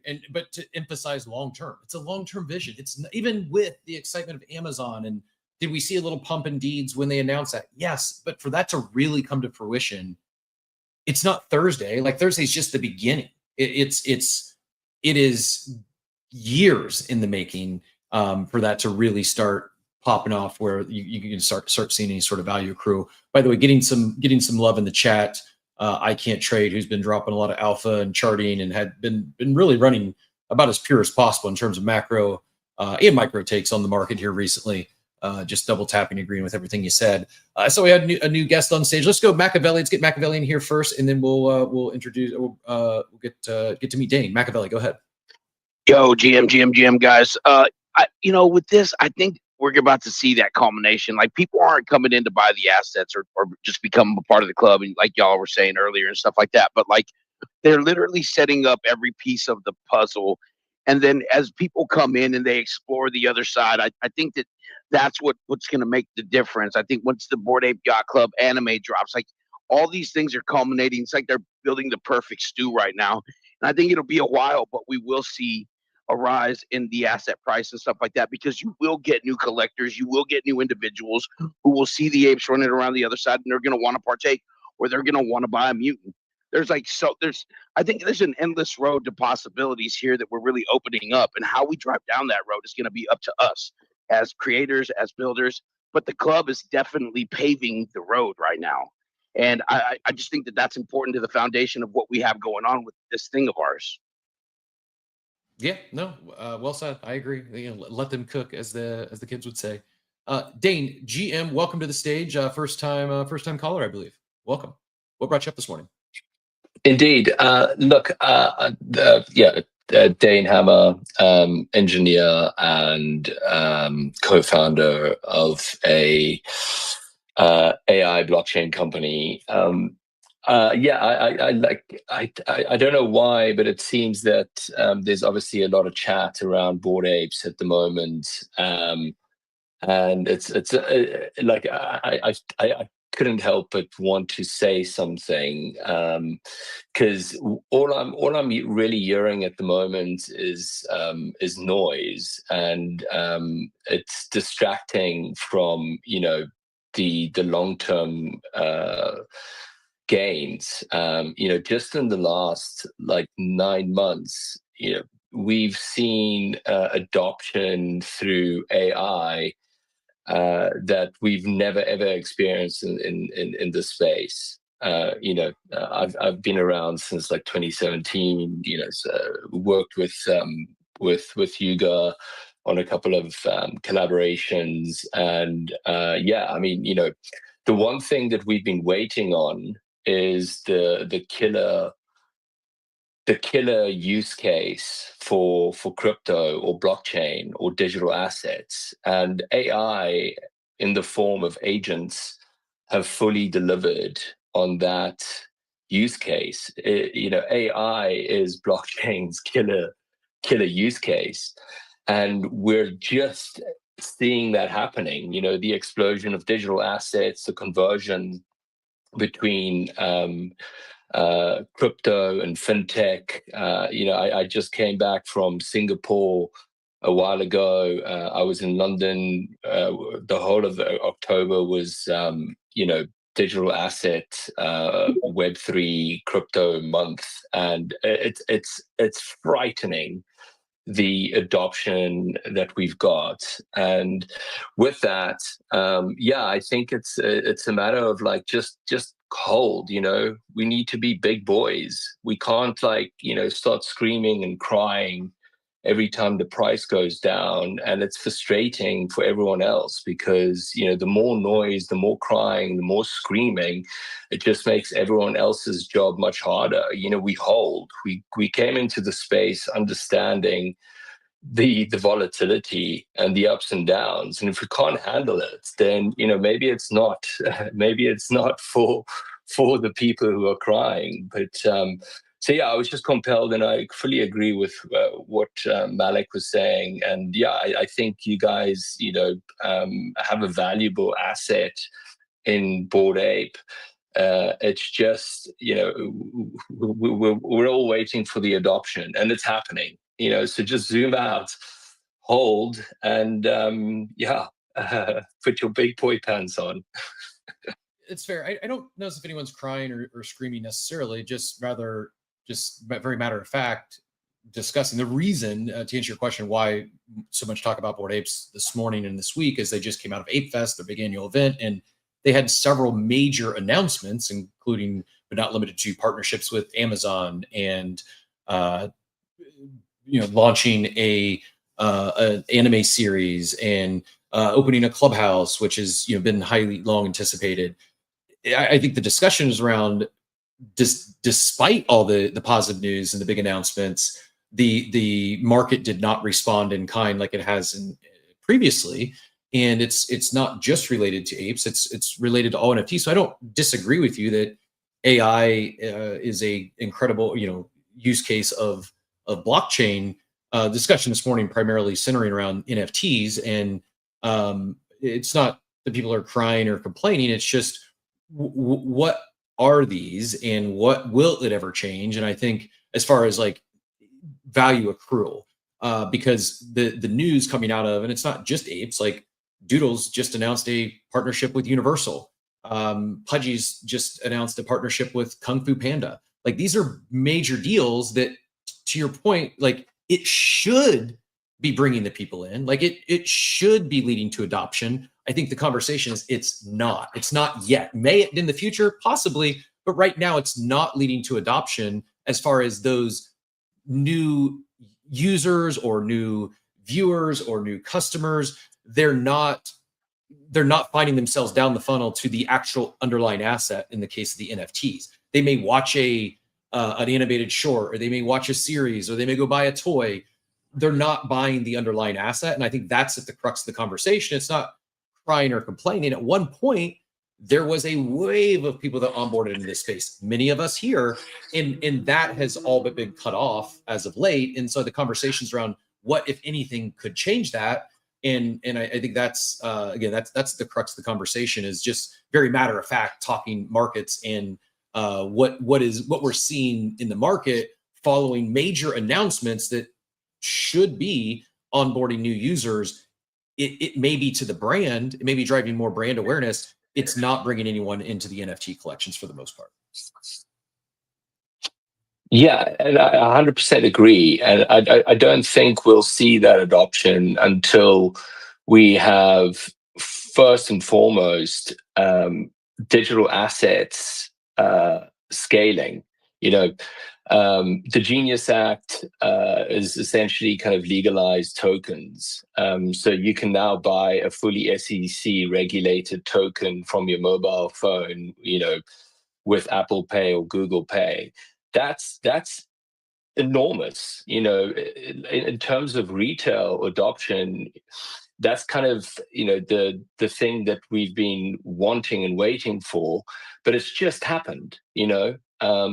And once the market picks up, which I guess if there's any indication or a bet to be made, it's probably towards like end of November, December, most likely Q1. And then that can unlock a huge amount of liquidity that would scale. We forget about the metaverse. The metaverse was like the experiment for gaming, and trying to use gaming as a use case for crypto. The expectations put on gamers to play a game 24/7 for the game to actually make money, that's unrealistic. We now have agents that can, do that grind and deliver real economic value for the users, so that the gamers don't have to sit there like you and I don't have to sit there playing the other side 24/7. So there's that unlocks like metaverse. Then you've got NFTs as the digital assets within the game. So yeah, I think the ownership economy through the form of digital assets, as we've just seen with stable coins exploding. And, once we get to a point where there is a bullish estimate, which we've kind of been tasting it like this year, but we haven't had the full meal yet. We've had like teasers. But it is coming. It's happening, and at these times when we haven't been fully fed, we're all starving. We're all hungry, and that's kind of when we start being critical, and fear, uncertainty, and doubt starts lingering, and negativity spreads, and before you know it, we're kind of our own worst enemy. So I guess what I'm trying to say is, like, I'm not saying people are crying. I'm just saying, just hold tight, have faith. You guys, obviously we bought into the space for a reason. So just ride it out and try and be positive when the markets are down, as positive as we can be. Yeah, nope, I hear you. And noted, I think a lot of people have been holding tight for a while, and I'm speaking for others, assuming assumptions here. Patience is wearing thin because things that they've been holding tight for have happened, and market isn't responding. And I think many have mentioned, it's largely due to macro and the lack of a real ETH season, the lack of an alt season. I think all that ties in. Puff, go ahead and get in here, and then we'll go back to Machiavelli. Puff, GM. Oh, dude, we had a great space earlier today talking about all this, and this guy made a really good point. And whoever was just talking just now, I completely agree with the long term. Hold on, I'm going to try to talk really fast because I have a lot to say. But again, this guy said it's like planting seeds. We can't expect everything to change overnight. Long term, it's very easy. I'm a Bitcoin guy since 2012. To me, this feels like Bitcoin 2017. We crashed 90%. Obviously, it's not Bitcoin, but I'm comparing apes to Bitcoin as it's a new market, a new thing. It's the first, well, not the first of its kind. Punk's the first of its kind. But it feels like Bitcoin 2017. We crashed 90%. Everyone's like, oh, we're dead, we're dying. But for me, I was like, we're 2K Bitcoin. That's up for me. And so people don't realize that. They're too quick-minded. They want things to happen and change overnight. But these seeds are planted, such as Amazon. The gaming thing with Amazon, that's like a seed that's planted, a tree will grow in like 10 years. But with that, let me check my notes real quick because I want to write these things down. So the big announcement was not going to change the trajectory from Ape Fest. The Adam Wissman deal that you guys were talking about. Maybe you guys didn't talk about that, but I wanted to talk about it. So that's interesting because, in my opinion, what happened was Garga wanted, essentially they need the money. They wanted to get the money from the DAO. The DAO wasn't doing very well, so they seized the DAO with a vote, got ApeCo to take all that money. And what they did with the money was like, hey, we need liquid now. So they sold it to Adam Wissman because they knew he probably came to them with a deal saying, hey, well, let me buy a ton of this for cheap because if you sell it on the market, it's going to cause a massive red candle. And if you want liquid now, you're going to have to sell it. So that happened, whether that's a good thing or a bad thing. There's pros and cons there. But it's just a roller coaster. Long term, I'm bullish. Short term, I think all of this is necessary, and people bitching and moaning on the timeline is a part of the process. That's what happened with Bitcoin. To me, again, it feels the same exactly as 2017 when we crashed in Bitcoin. It feels emotionally the same, and it's about to get wild. This is when it does pivot. This is when the bottom does happen. This is very necessary in my mind, and I'm not mad at the people that are upset because, of course, they bought the top. Of course, they're angry. But that's just that's the way these things go. And sorry, that was a lot, and it maybe wasn't so well said, but yeah, appreciate you sharing and good measured take. I agree. All the takes this morning are spot on. It is. I think what is the unknown and what is the probably leading to the fear, uncertainty, and doubt is it's not Bitcoin. It is a different class. It is new, and while it looks and feels the same and drawdowns are very common in crypto, it's just like we all know we should we should buy dips and sell rips, and yet most people still fail to do it. We all know when fear and greed gets extreme fear, we should be, buying, and yet it's much easier to buy when we are euphoric. So easier said than done. Right. Everyone knows it, but they can't do it. That's the beauty of psychology. It is, and the process has to happen. Yep. So we're happening. It's all good. Long term, we're good. I agree. Hold your bags. I agree. Well said. Machiavelli, I saw your hand went up. Yeah, I don't know if I feel like he kind of talked through the point that I wanted to make. But, back to the Weissman deal, I think that, that guy, he's a smart investor, I would say. You know what I'm saying? I think he dives into what he likes, and he likes this community. He likes what is going on with the other side. And when we look at him becoming a major single individual of ApeCoin, like, we have a Chad who's going to hold. And guys, ApeCoin is going deflationary. Okay? Like, I don't know if y'all heard what Cam said at ApeFest, but like, things are going to change, and I think they're going to change a little faster than folks think once staking ends and stuff like that. Because I see Bored Ape Yacht Club going up only. Like right now, let those people be upset from ApeFest. You're going to have people selling their apes. A lot of mutants went on sale. Mutants who I know that were there and are like so gung ho at the club. And then I'm like, yo, why is your ape on the floor right now? I'm almost thinking about buying a couple of them. But the whole point is it's like, yo, I just think that the announcements are here. There's a cycle that's been secular here. Like, I don't know what I'm trying to say past this, other than like, we're going fucking up. I really, going to ApeFest was like going to church for me, because there's not a lot of times that you're somewhere where there's so many people who believe in the same things that you believe in, or who want to support or want to see those things manifest in life. And, having that experience and call it, say, drinking the Kool-Aid or whatever, like, it just hit a little different this time, because this is not a brand new, fresh thing anymore. This is seasoned. We're going into the digital asset phase of the economy and stuff like that. Like, things are going to change rapidly. The thing with Amazon, I heard somebody say it's a 10-year seed be planted. I don't think it's a 10-year thing. I think it's maybe a 2-year thing. We've literally had the gaming economy being groomed in our direction, except this whole time they've been being farmed, and now they're going to have ownership, and that's going to change the entire aspect that every other company in this landscape might need to change their shit too, because of us. I love the optimism, and it could be 2 years. I think somewhere between 2 and 10, 2 and 5. I think probably by 4 or 5 years, we have a good idea of the trajectory it's on. So we probably know, we have a good indication prior to 10 years, but to really achieve like the massive scale that, the Roblox of the worlds that we mentioned, that's, I think we are talking years and decades, not weeks and months. I agree. Yeah. But I do believe within, hopefully we're seeing some real traction and real onboarding well within that first 2 years. Hopefully the Amazon partnership is a hit, and they start it's not going to go from hundreds of daily active users to tens of thousands, but it could go from hundreds to 1,000 to 2,000 to 3. And it could.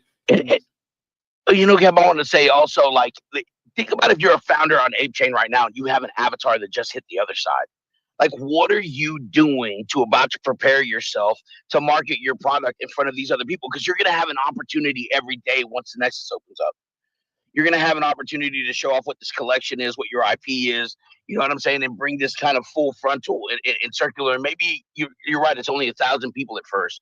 Like right now, we can gather 300 to 500 easily, right? And that's manageable with 4 individuals doing a set of games and stuff like that.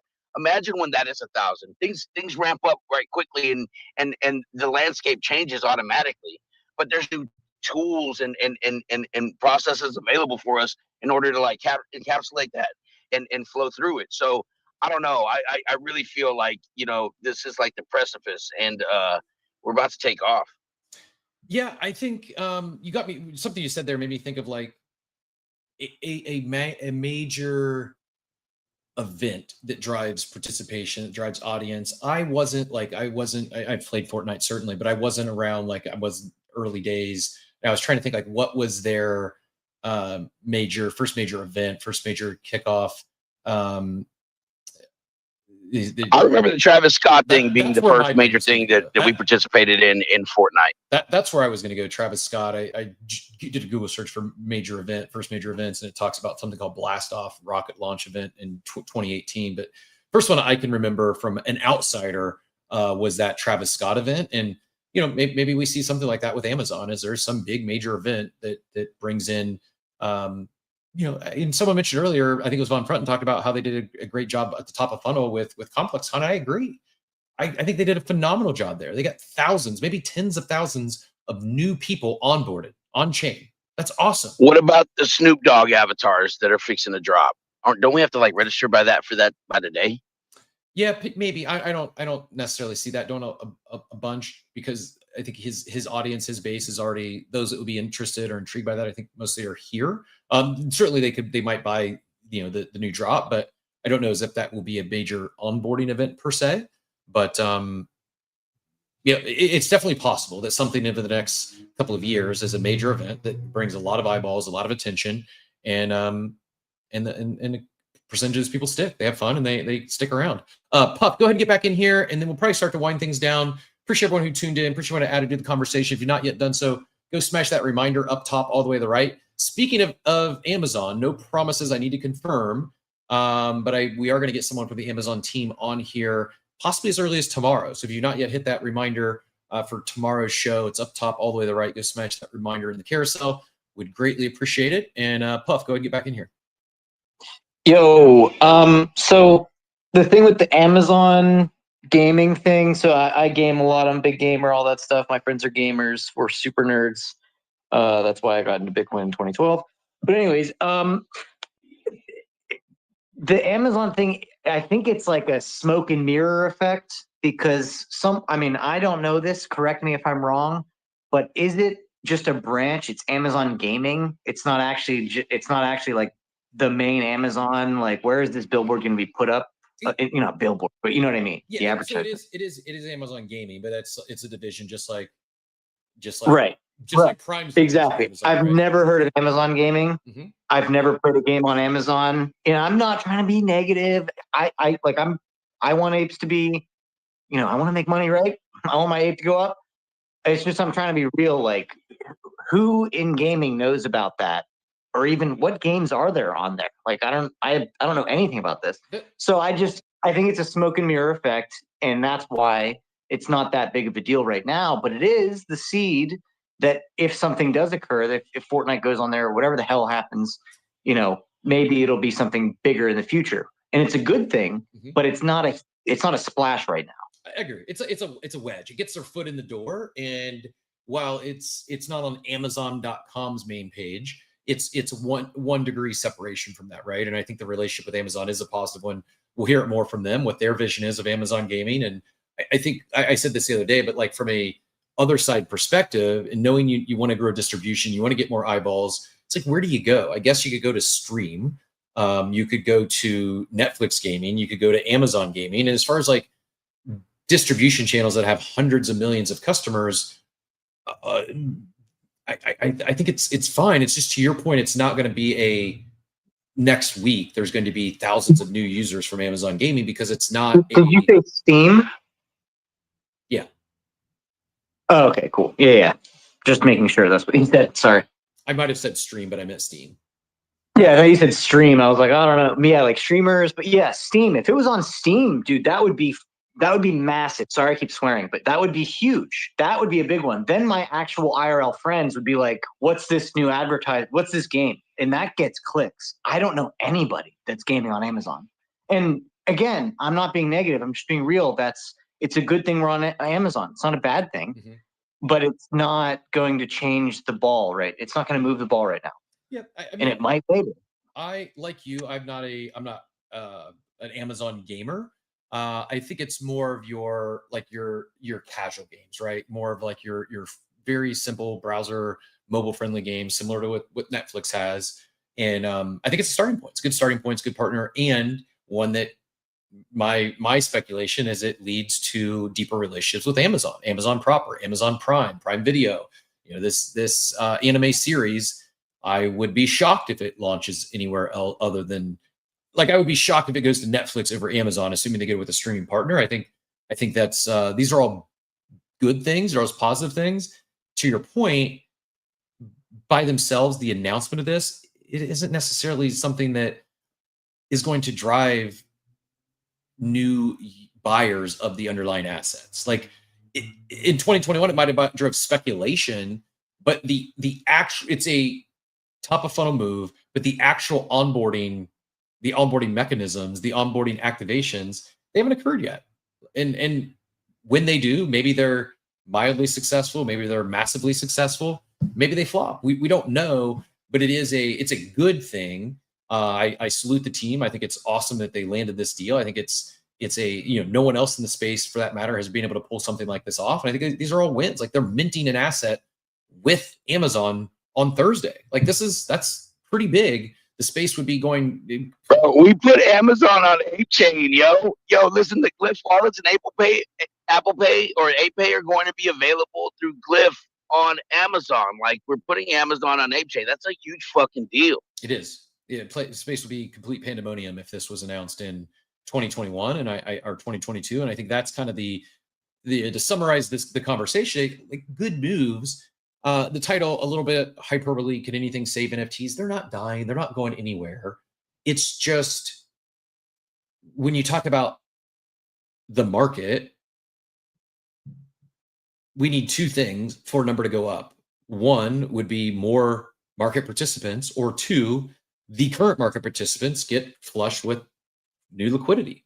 And with that could be a Monad airdrop. It could be a MegaETH sale. It could be an actual ETH season. It could be an alt season. Like I think that's one way is those that are here become more flush with dry powder and decide to make moves that they're not making today. And the other move is in a longer term play is these activations lead to not just brand awareness and using said platforms or respective platforms, but actually wanting to acquire the underlying assets, whether it be for utility or as a collectible or as an in-game asset. I think like all these things can happen. They're just not going to happen immediately. And I think expectations of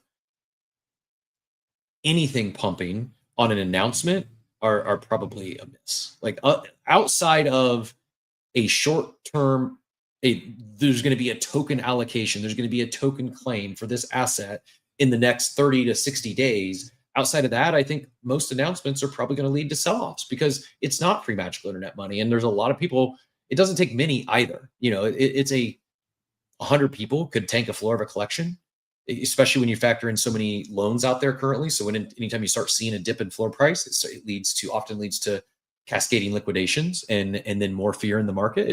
It's a vicious cycle, and it's not the first time we've seen it. It will be the last time we see it. But really enjoyed the conversation today. Appreciate everyone who added to it. Meta in the chat says, I like this world where announcements don't move the needle anymore. We're going into a show me what you've built era. And yeah, good take as well. Like, don't just announce it, do the thing. Let's see the thing. Let's see the impact it's having. And then we'll gauge the impact on the market. So OC says, it seems like Amazon is creating their own Epic / Steam, Epic Games / Steam. Can't wait for the show tomorrow. Current gaming.amazon.com landing page pictured here. Shows Prime members now get access to Amazon Luna, Courtroom Chaos starring Snoop Dogg, top games to claim, Fallout 3, Fallout, and XCOM 2. So yeah, the take that they were looking to ramp up their gaming division. If anyone's going to do it and go compete with Epic or Steam, why not Amazon? Like, I'd bet on Amazon there over Netflix, and both have a gaming division, both have a mobile gaming division. I think Amazon's well positioned, and they really want to make a go at this. They have near unlimited resources to make it happen. Betting against Amazon and gaming is like betting against Walmart selling goods to product. Like it just doesn't make sense. Like there's no way. I don't think that it's not gonna not win here. Like I really feel like this is gonna evolve in the direction they want to. They have all the right partners in place, and they've been executing on this at a high level for a really long time. My kids have been using Amazon Gaming since I've had Prime for quite some time already. Yep. We got the controller to hook it up and all that. And then another thing was you could play with the remote at first. Like, you know what I mean? Like, I think it's just a perfect soup. I'm sorry for interrupting, Cap. I love you. I'm going to concede the mic, and I'm going to drop down. Thank you. No, good, man. No apologies. I appreciate you sharing. Jambert in the chat says, so himself never heard of Amazon Gaming, but more and more companies are pushing gaming to their TVs. And I think this is we'll end on a positive note, we'll end on with a little bit of optimism and the utopian view on the future here is exactly that. Is other side is browser based. You don't need an expensive console. You don't need an Xbox. You don't need a PlayStation. You don't need a gaming PC. You just need access to the internet and a decent computer. Maybe I'm wrong. I'm not deep in gaming. I'm not even qualified. Is that going to last forever? Because they have to spend money on servers to do that. Because basically, you're just playing through a computer on their end. Yeah. So I'm not deep enough in gaming to really even make an educated take or have it probably even a proper take on this. But I'll just give you like the hypothetical how it could play out is as the tech continues to evolve, as processing gets better, as bandwidth becomes less expensive, as this plays out, and if in the scenario where non-console, non-gaming PC takes off, in the scenario where browser-based gaming takes, maybe there's a better phrase for it or term for it as well. I'm just going to, for today's hypothetical, I'm going to use browser-based gaming. In the world where that gobbles up market share from the consoles and gaming PCs, in that scenario, and that I'm not saying it's likely, I'm saying it's possible to happen. I'm seeing where things start shifting that way. We're seeing tech is expensive, yes, for something like other side persistent, but is it possible? Also, yes, it's possible today. So in that world where we know it's possible, if the economics can make sense, I do see people like that could be a massive paradigm shift where instead of someone going and buying the next Xbox or the PlayStation 6, like I'm not going to go drop $500 on the new PlayStation 6. I can play all those same games with my Amazon Prime subscription in a controller. I'm just going to go buy a $50 Bluetooth controller instead of a $500 PlayStation 6. I'm not predicting that's going to happen. I'm saying it's possible. The tech now exists today where it didn't necessarily exist years ago, or it was the games weren't on par. Today, the games are on par. Like if you've not yet played Other Side, on your Chrome browser, go to otherside.xyz and experience it. Like it looks and feels like Fortnite. It doesn't cost, you don't have to go buy a $500 Xbox to play that. So in that world where if Amazon, and maybe they don't, maybe it doesn't work and Amazon sunsets their gaming division a year from now. That is also a possible outcome. But in the outcome where Amazon Gaming wins, and let's say they go gobble up 30% of the market share from Xbox and PlayStation, I like Other Side's chances in that outcome. Again, I'm not saying that's happening. I'm not predicting that's happening. I'm saying it's a possibility. It's in the range of outcomes. And in that world where Amazon Gaming wins because gaming shifts away from consoles into a browser-based environment where all you need is an internet connection and a controller, I think they're positioned really well. Again, appreciate everyone's time today. Thanks for tuning in. Appreciate everyone who jumped up on stage to help me not have to talk to myself after Steve had to roll out. Don't miss tomorrow, though. I'm not going to promise it, but we will get Amazon on here to talk all things Amazon Gaming. There's a chance it's tomorrow. I just need to confirm. I will get an announcement out when we do confirm that. That way, if it's something you're looking forward to, you can either tune back in live here at 8 a.m. Eastern. I will probably bring on their guest around 9, or you can catch the replay. But again, thanks to everyone who tuned in. Really appreciate y'all. And as my buddy Steve would say, hope y'all have a wonderful, wonderful day. Thanks for tuning into Coffee with Captain, powered by ApeCoin. We hope you enjoyed the show, and remember, nothing we discussed today is financial advice. Until next time, keep exploring, stay curious, and we'll see you soon. Have a great day. Welcome to the future.